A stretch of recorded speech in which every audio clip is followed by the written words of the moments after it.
a plot to launder money through SA Express in the Northwest Province.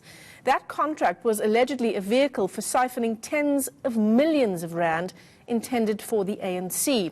SA Express Commercial General Manager Arson Malola-Phiri has been testifying at the inquiry, and as always, my colleague Erin Bates is there tracking those events for us. She joins us now live.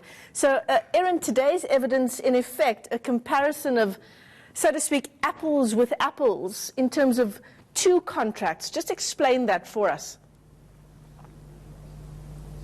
Yes, Michelle, that's right. So the witness today giving us an idea of how one SA Express contract in KwaZulu-Natal worked and comparing that with this controversial Northwest Province contract between SA Express and a third party providing ground services at two airports there in Mahikeng and also in Pilanesberg. And the Northwest contract is the more controversial of the two. This is the one that's alleged to have been the vehicle for money laundering and also bribes allegedly paid to members of cabinet, and that touches on evidence we heard yesterday from Timothy Ngwenya, also from SA Express. This is what he had to say on this Northwest contract. Let's take a listen.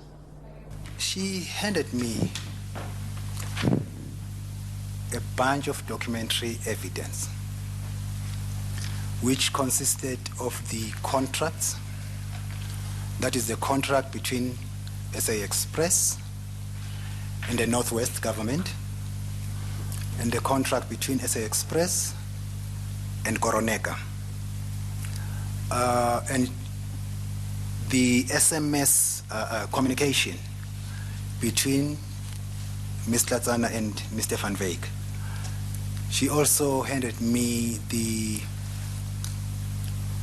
bank statement, the Koroneka bank statement that depicted as to how much was paid into Koroneka by SA Express and the Northwest government, and how it was dispersed after, it was received. You talk about the sum total of the amounts that those bank statements reflected had been received by Koroneka. What are those amounts? 31 million rands was received from SA Express. However, it was not a lump sum, it was in tranches. We'll go into that in due course. And then the 20 million rand that was coming from the Northwest Department of Transport. So in total 51 million, is that right? 51 million, correct. So, Erin, this Northwest contract is highly controversial. How is that?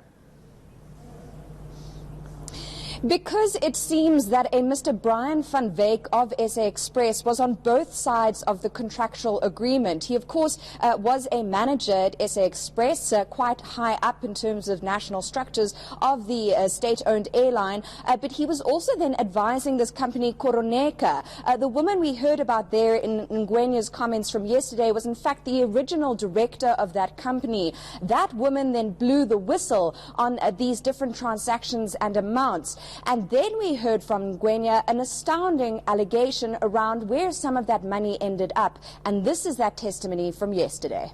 Apart from the chairperson and the CEO of SA Express, yes, the other individuals that were implicated was the then Minister of the DPE, Lynn Brown, and the then Minister of Department of Transport, Minister Dipuo Peters, the Premier of the Northwest, Mr. Supra Mahumapelu, the HOD of the Northwest, which I assume that was Mr. Bailey Mahlakule, and the CFO, of which I don't know the name, it was not mentioned as to who the person was, the MEC from the Northwest, and Mr. Volmar Rans, whom she alleged that was more like a right-hand man of the Premier. So, Erin, if we bring the discussion back to today's testimony, and that's the testimony of SA Express Commercial General Manager Arson Malola-Phiri, he's looked at the numbers, he's raised issues with the Northwest deal, and what are some of them? Yes, so Malola-Phiri raising, for example, some questions around this Northwest contract in contrast with the similar contract in KwaZulu-Natal between SA Express and Dube Trade Port. So a different contract, but a similar idea behind both of them. The Dube Trade Port contract seems to be much more to standard, according to Malola-Phiri's assessment of things. In the case of the Northwest government contract with SA Express, he raised questions, for example, around subsidies. So usually it takes a while for an airline to make a route profitable, and in this case SA Express was looking to make 2 routes from Cape Town and Johannesburg to Mahikeng and Pilanesberg airports profitable, and according to today's witness that would have taken about 1 or 2 years. So during that time the agreement is that the Northwest government, or in the case of KwaZulu-Natal the Dube Trade Port client, will then subsidize those routes while they're trying to get the business up and running.